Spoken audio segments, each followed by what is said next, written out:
స్పెయిన్కి చెందిన కుర్రాడు ఆంధ్రప్రదేశ్లోని కోనసీమకు చెందిన అమ్మాయిని ప్రేమించాడు. ఇరు కుటుంబాల్లోని పెద్దలను ఒప్పించి వివాహ బంధంతో 7 అడుగులు నడిచారు. దిండి రిసార్ట్స్లో ఇరు కుటుంబాల నడుమ హిందూ సంప్రదాయ పద్ధతిలో పెళ్లి చేసుకున్నారు. అంబేద్కర్ కోనసీమ జిల్లా అంబాజీపేటకు చెందిన సంజన కోటేశ్వరి అనే యువతి స్పెయిన్లో ఉద్యోగం చేస్తోంది. అక్కడే ఓ బ్యాంకులో ఉద్యోగం చేస్తున్న రొసిగ్నానీ అనే యువకుడితో సంజనకు పరిచయం ఏర్పడింది. అనతి కాలంలో వీరి పరిచయం కాస్త ప్రేమకు దారితీసింది. ఇద్దరి మనసులు కలవడంతో ఇరు కుటుంబాలకు తమ ప్రేమ విషయం తెలిపారు.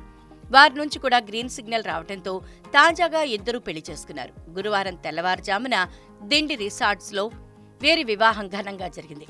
ఇరు కుటుంబాలు సన్నిహితుల సమక్షంలో ఒక్కటయ్యారు.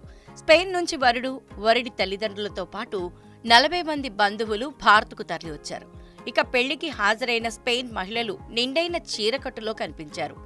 పురుషులు కుర్తా పైజమా ధరించి సందడి చేశారు.